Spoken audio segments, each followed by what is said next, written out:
It's the amazing Rico Brogna podcast with your host, Evan Roberts. Rico!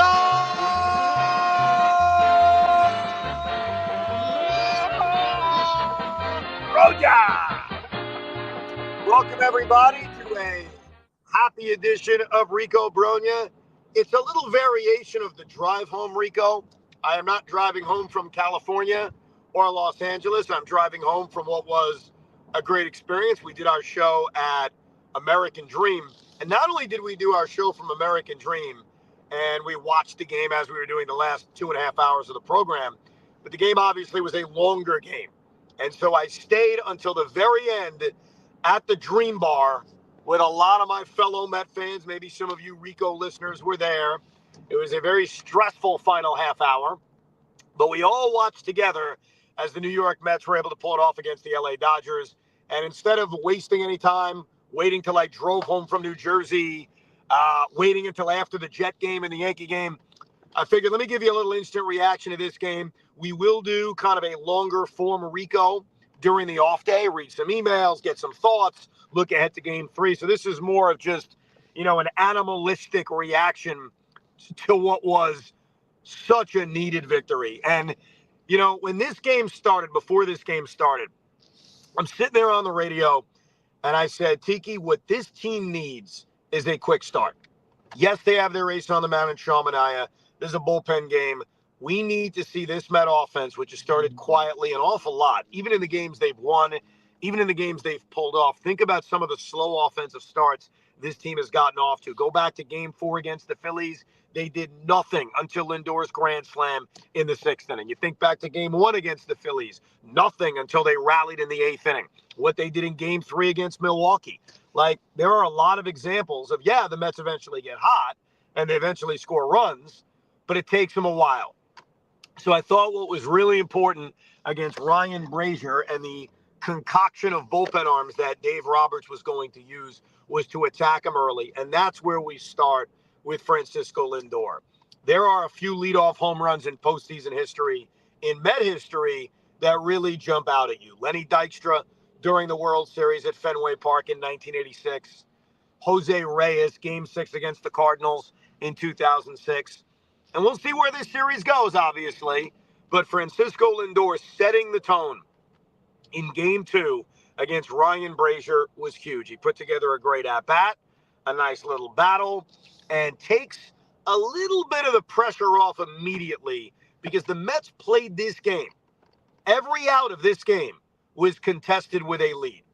And how often have we said that about the New York Mets? A wire-to-wire victory, and it starts with the clutch hitting of Francisco Lindor. And what I think that home run did, besides give the Mets an early 1-0 lead, is it forced Dave Roberts just one inning later, when there was 2nd and 3rd and 2 outs, and Lindor was the batter, it made him give pause to going after our MVP. And look, I don't know if Lindor grounds out to second base and it's a little bit of a different situation. Maybe he goes after Lindor.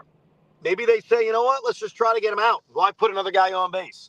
And instead, we saw Dave Roberts intentionally walk Francisco Lindor in that 2nd inning, setting up yet another epic playoff moment from Mark Vientos, who has risen to the occasion every single time. This guy has been a playoff demon going all the way back to that first series against Milwaukee. The guy's had a remarkable season. It's kind of incredible, and sometimes you do this throughout a postseason run. And I don't do it often enough. Maybe I should. You think back to the story of this season and what we thought 4 or 5 months ago. Mark Vientos, we were screaming about Mark Vientos making the team, not because I ever thought he'd become this. That would be a lie. I'm not going to lie to you. I screamed for him to make the team because I figured, why not? Let's give him a shot. And Mark Vientos spent the first month in the minor leagues. He even comes back. It's a game-winning home run against the St. Louis Cardinals, and he's back in the minor leagues. It actually motivated one of my early AI songs called You Can't Send Vientos Back to the Minors. By the way, I may re-release that song as a memory. But then he comes up, he grabs the third base job from Brett Beatty, puts together a wonderful, really first full year as an everyday major leaguer, and October has not been too much for him. And that moment, and he's had a lot of big ones. I mean, obviously, that game-tying home run in Philadelphia in Game 2 will sort of be forgotten because the Mets lost the game. But a grand salami sandwich to give the Mets an early 2-0 lead was monstrous. Can't forget Tyrone Taylor coming through with an RBI double. Can't forget that. And then obviously the Mets jumping all over the Dodger bullpen early. Wasn't all positive. They had a lot of missed opportunities in this game. You know, even at 6-0, I think the Dodgers are the kind of opponent that you need to respect. I understand they've got a lot of pitching questions, no doubt. That is their weakness. We saw their consecutive inning streak come to a crashing halt when Lindor hit that home run. And they've got some good arms in their bullpen, but this is still the weakness of this Dodger team. When you're looking at a rotation of Yamamoto and Flattery, Buehler, and a bullpen day, we got to score runs against them, and you've got to hit them. But this Dodger offense is special, and so even at 6-0, I'm sitting there while trying to do a radio show complaining about the missed opportunities they had. And they had plenty of them. They had plenty of opportunities against this Dodger bullpen. Landon Knack, Anthony Banda, you know, the cavalcade of arms that Dave Roberts would throw at this Met team. And so missing those opportunities felt like, boy, this could come back and kill them. Because all it takes in a 6-0 game, it's not that complicated. Hit a 3-run home run, you're back in the game. That's it. Ain't that tough. And the Dodgers were able to scrapple away a little bit. Max Muncy hit that solo bomb, which is fine. You know, you want to attack hitters. You don't want to walk guys, which Sean Manaea unfortunately did to start the 6th inning. And so to manage along with Mendy, I think once he issues the second walk, and you're looking at 2 on and nobody out, I'm already on active duty. I got to take him out. I love Sean Manaea, and I know sometimes you think he's an ace. Look, he's an ace and he's pitched well, or he's our ace. There are moments in games, even if it's as early as the 6th inning, where you see he's done. Now, to Manaea's credit, and I don't have my scorecard in front of me, so I apologize if there's any miscues and how I remember this. I was also on the radio, so that's my excuse. But Manaea gets a double play ball, and that's where Jose Iglesias makes the huge miscue. And look, Jose Iglesias is a big reason why they're here. But that was an absolutely kick in the you-know-what kind of error. He's clearly looking towards second. He's thinking about the double play. At that point in the game, when you're holding on to a 6-1 lead, just get outs, man. Just get outs. If you don't turn the double play, you don't turn the double play. And Iglesias has his eyes kind of darting over to second base. Unfortunately, he boots it, and the Dodgers are set up with bases loaded. And at that point, Mendy had no other choice. The only decision you have is, are you going to Maton right there, or are you going to Stanek right there? Or maybe Reed Garrett. I know he pitched the day before, but Reed was clearly available. We saw him warming up late in this game, I think in the 9th inning or the 8th inning. I'm trying to remember when Reed was warming up. I think it was the 9th when Edwin put the first 2 guys on base. By the way, why the hell is everybody honking? I'm about to sit on traffic going over the GW. This freaking bridge always has traffic. I don't think I've ever driven over it when there aren't, a billion cars converging. But granted, it's 8 o'clock at night as we record this.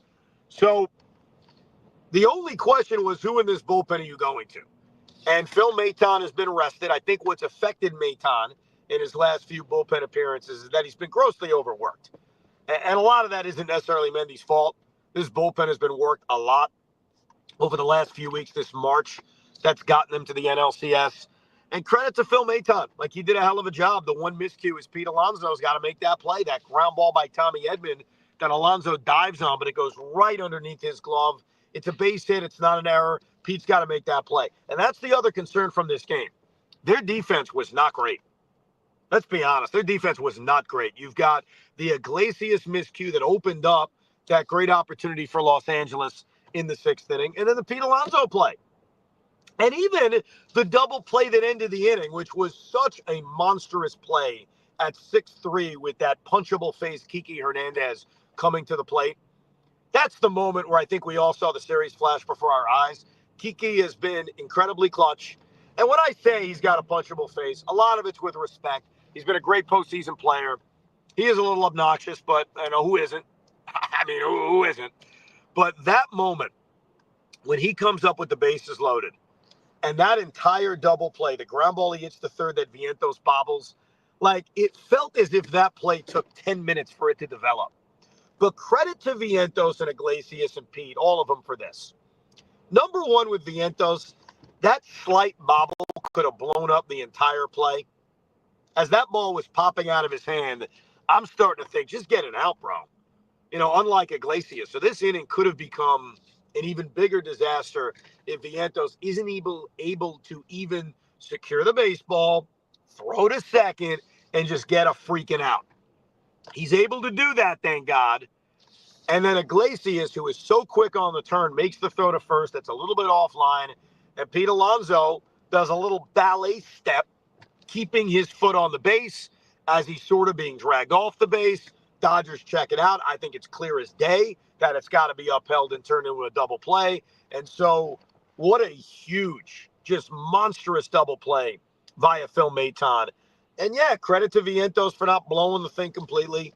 Credit to Jose Iglesias for turning it.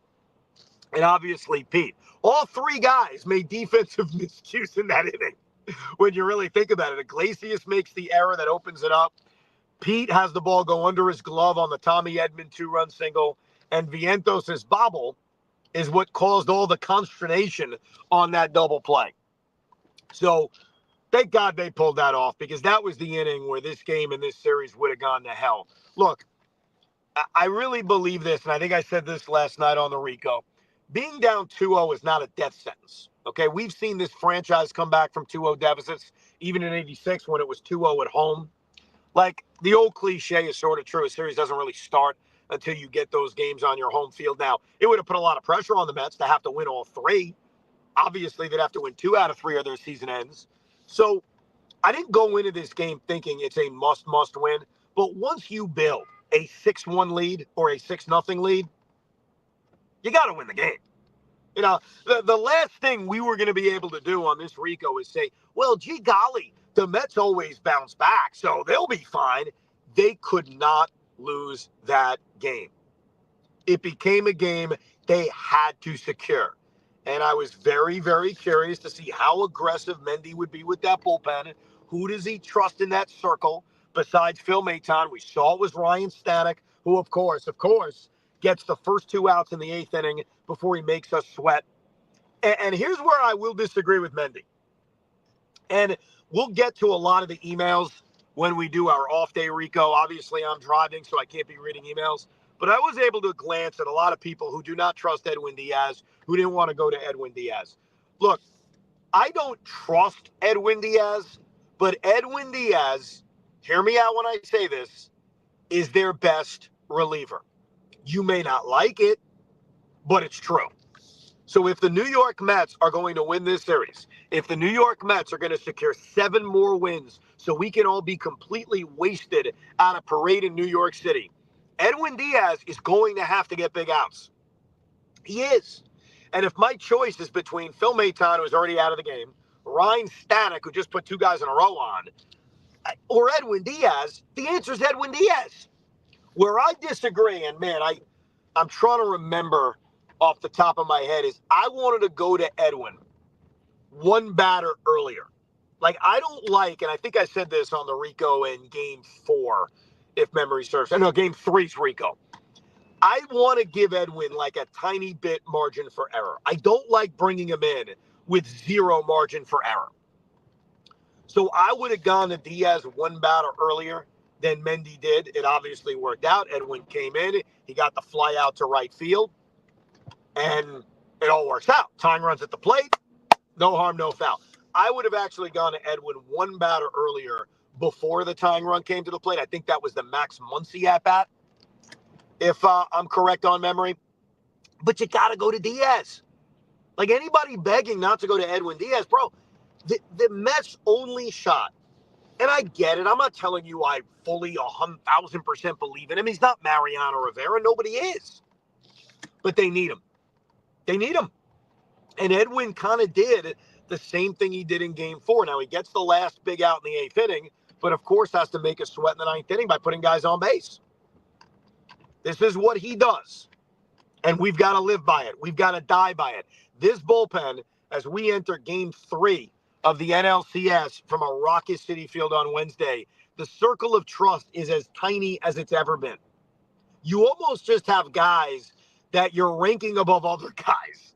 I mean, really, if we're ranking it, what are we doing? Edwin Diaz 1, Ryan Stanek 2, Phil Maton 3, Reed Garrett 4. I mean, you can eliminate Jose Budo. I think Carlos Mendoza showed you that with the way he managed him in game 1.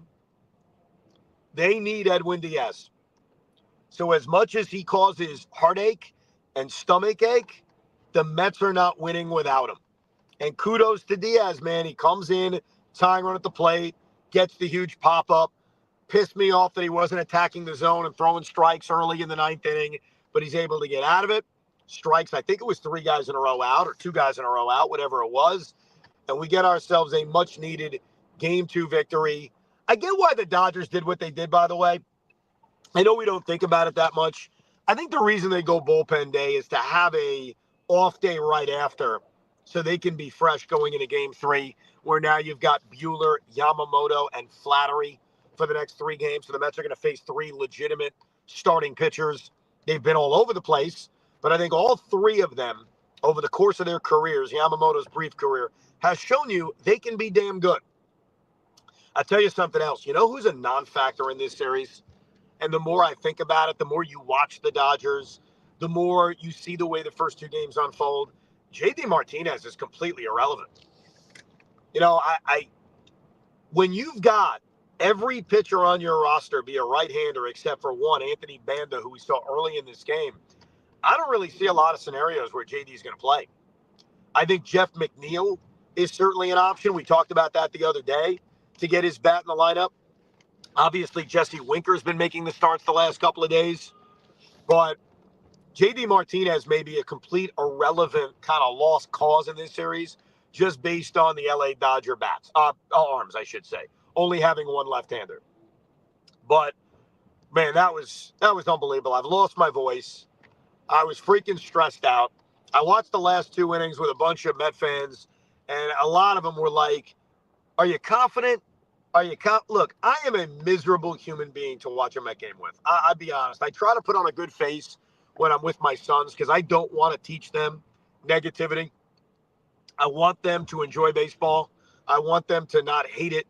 So, believe it or not, I'm very different when I'm watching a game around my sons. I don't lie to them, but I also don't give them the negativity that maybe I was throwing off today of almost waiting for the doom, expecting the Dodger doom to hit us at some point. And look, luckily it didn't happen. Luckily, Sean Manaea was able to give him the 5. The bullpen was able to somehow get those final 12 outs. And now we're in an even series. 1-1 going back to Citi Field for Game 3. So I've given a thought on the Quintana-Severino discussion because clearly both guys are going to start in Games 3 and 4.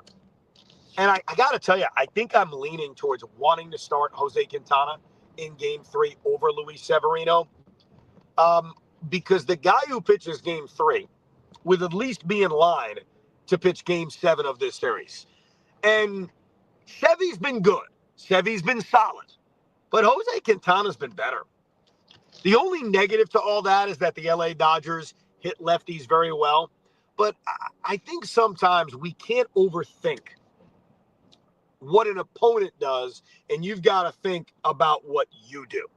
That's the real key on that. Pete Hoffman is eating dinner right now, so I don't want to ask him if Mendy's announced who's starting Game 3. So I will just say for the audience that already knows the answer, whether you're listening on the podcast or you're watching live, I promise an off day Rico Brogna where we will give a better breakdown of their plans for Game 3, 4, and 5 over at Citi Field. But I do appreciate Pete getting the Rico up. Today is a very busy day.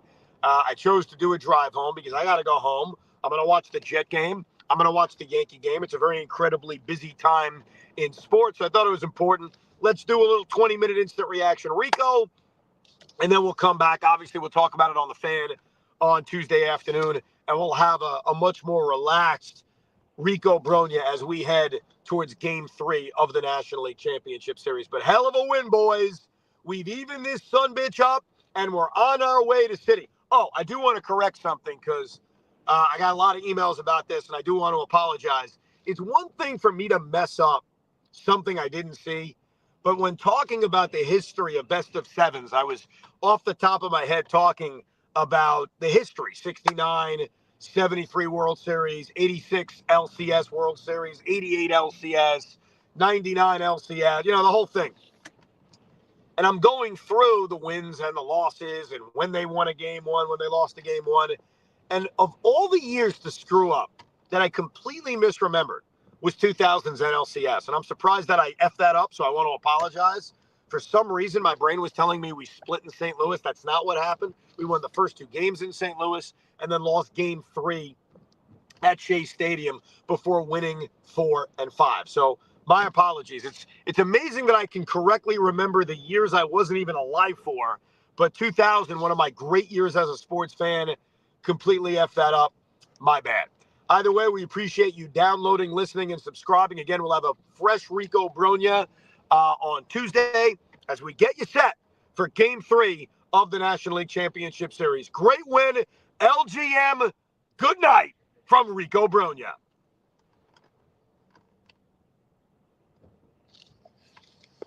Now I'm going to hang up.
We hope you enjoyed this episode of the Rico Brogna podcast. It's amazing, isn't it? Make sure you download it now to keep it on you at all times.